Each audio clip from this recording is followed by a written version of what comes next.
which was the rebrand to Meta. It's been a year now. Yeah. The world was very different a year ago. I think your company was in a very different spot. The world was just in a different spot. I guess looking back now, I'd be curious to hear you reflect on doing the rebrand when you did, and did it achieve what you hoped it would? I think that was just about the biggest thing of the year that we were tried so hard to keep it under wraps, but somehow you got that one. So touche. I think there's a bunch to reflect on here. So first this is a long-term journey, right? I mean, it was never like, okay, we're trying to... the internal conversations we had actually always expected that the initial moment of the rebrand was going to be quite negative. And then that over time we would just sort of build this out, right? Just because, like, there are all these questions around what the future vision is that we're building, and we just and all this stuff is ahead, right? I mean, we're kind of, this is the the first version of the work VR device line that we're shipping, and it's not going to be until later this decade when we're on V4, V5 that this stuff really starts to get fully mature, and so I just figured there's so much story here left to fill out, and this is like a long-term thing. So I'd say the initial response to the rebrand dramatically surpassed my expectations about kind of what could be achieved in terms of people hearing the vision that we wanted to put out there. And I think like almost overnight, in the first few months, you had all these other companies sort of jumping in and talking about how they wanted to do stuff in the metaverse too. And I think it really popularized that term and that vision in a way that just dramatically exceeded what I'd actually expected. You look surprised. Well, it exceeded what I'm surprised because it exceeded what I expected as well. The way that Metaverse became a meme, and this in the business world, really everywhere, and now there's chief Metaverse officers at companies, right? I mean, it sounds like you didn't expect for it to catch on quite like that. No, I kind of assumed that we were going to have to just continue building out the roadmap, and that, I mean, maybe sometime like 5 years from now, things would start to click and people would start to understand what we were putting together. Instead, I think a lot of people really got a lot of the vision for what it is. I mean, obviously it's still this high-level concept, and there's a ton of stuff that still needs to get built. But I think it caught people's excitement just as sort of a kind of a long-term hope for what we want to build, more than I'd actually thought was possible.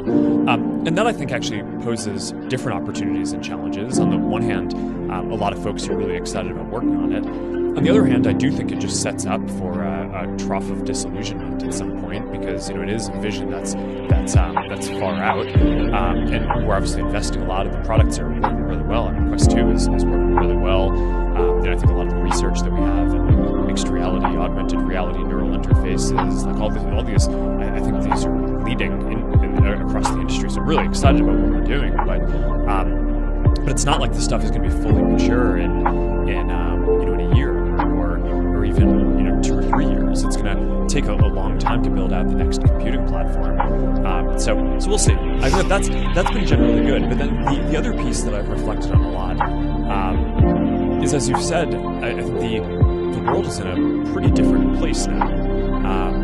The market is in a different place. Your valuation, it's dramatically different. Well, us and pretty much everyone else, right? It's inflation has gone up, interest rates have gone up, interest rates go up, that weighs on all equity prices, right? And but there are kind of some people who are like maybe a little bit overly kind of financial about thinking through strategy, who would say, okay, well, when you see things like that, then you need to dial back on kind of long-term projects, and I do think you're seeing that across a lot of the industry. So there's a part of me that thinks that it actually would have been a lot harder and probably wouldn't have been received as well to have kind of announced this vision this year than last year, given where the world is.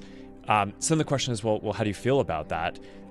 Given that people might be less excited about it now. And I wake up in the morning and I'm like, I'm pretty happy, that we did it, right? Because I think you could either say, hey, it would be, it would be looked at, somewhat more negatively today, or it would be harder to do today. So, are you psyched that you did this thing a year ago? And yeah, I mean, because I think it would have been kind of harder to mobilize around this now, and like this is what we're here to do for the next decade or however long it takes to build out this next generation of computing that's going to be fundamentally more focused on people and delivering this sense of presence that you feel like you're right there with another person. So yeah, I'd say I'm pretty positive about how it's gone so far. But also I don't know. I feel like I've been doing this for long enough to understand that everything that goes well brings its own challenges in different ways too. So I think you just deal with what's in front of you. But we're really I'm focused on this over the long term. So yeah. You've gotten some sense of the roadmap, and we're here today to talk about the next step in the journey. And in some ways, it's the beginning of a big part of the journey, because work is a big part of computing. There are 200 million people who get new PCs every year, primarily for work.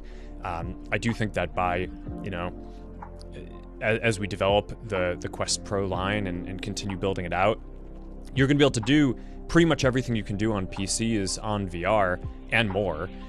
So I think that this is just another big vector for developing the next computing platform. Is basically this is a step towards all 200 million of those people who get new PCs every year instead starting to do some of the work in VR.